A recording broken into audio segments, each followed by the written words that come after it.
Բարև ձեզ հարգելի գործընկերներ, սկսում ենք 2020 թվականի մայիսի 27-ի կառավարության հերթական նիստի աշխատանքները և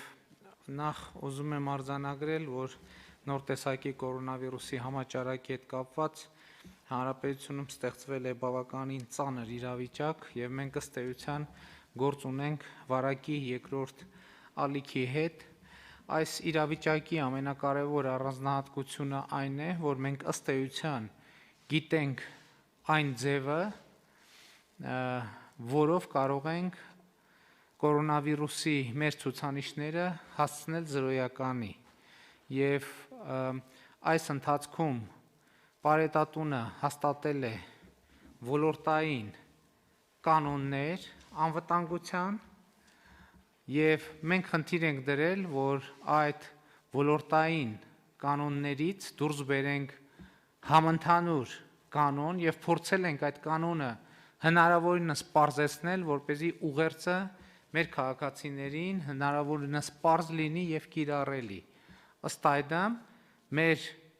համոզմունքն է, այսինքն ոչ միայն մեր, դա մասնագետների հետ երկարատև խորհրդակցությունների, քննարկումների արդյունքում եկել ենք հետևյալին, որ կորոնավիրուսի մեր ցուցանիշները զրոյացնելու համար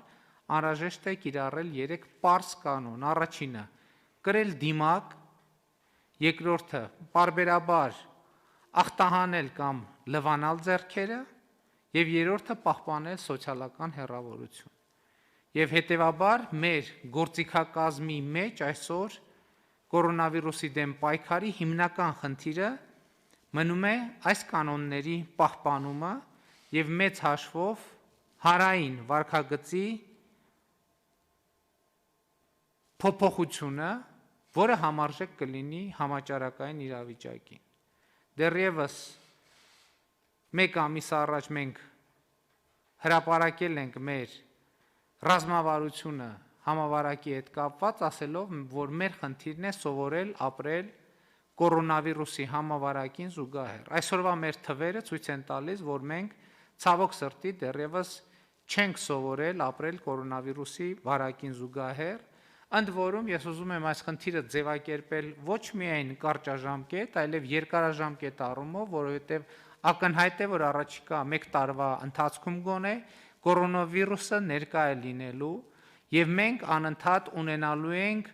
ոչ միայն տեղական, այլև համաշխարհային կորոնավիրուսի հետ հաղորդակցություն, որովհետև օրինակ այսօր էլ դուք գիտեք, որ խնդիր կա և մեզ համար սկզբունքային խնդիր է, մենք մեր բազմաթիվ հայրենակիցների արտերկրից վերադարձնում ենք հայրենիք և այդ քաղաքացիների մեջ կան, լինում են և հետագայում էլ կլինեն կորոնավիրուսով վարակված քաղաքացիներ։ Եվ եթե մենք հանրային վարքագծով չկարողանանք կանխել կորոնավիրուսի տարածումը, ապա անընդհատ կանգնելու ենք նման իրավիճակի առաջ։ Եվ մեր խնդիրն է ապահովել կանոնների պահպանումը 2 մեթոդով. Առաջինը հանրային հաղորդակցությունն է, բարձրացնել մեր քաղաքացիների, հայրենակիցների իմացությունը կորոնավիրուսի դեմ պայքարի մեթոդների վերաբերյալ, ընդ որում էլի եմ ասում, մենք այդ մեթոդները համընդհանուր կիրառման համար մաքսիմալ պարզեցրել ենք, իսկ ոլորտների համար, առանձին ոլորտների համար կիրառվել են, սահմանվել են կանոններ, որոնց պահպանումը 95%-ով երաշխավորում է, որ կորոնավիրուսի տարածման դեպքեր չենք ունենա։ Եվ երկրորդ մեթոդը վարչական մեթոդն է և մենք պարետատան երեկվա նիստի արդյունքներով որոշել ենք, որ ամենօրյա ռեժիմով պետք է խստացնենք վարչական հարկադրանքի մեթոդները, որպեսզի հնարավորինս շատ քաղաքացիներ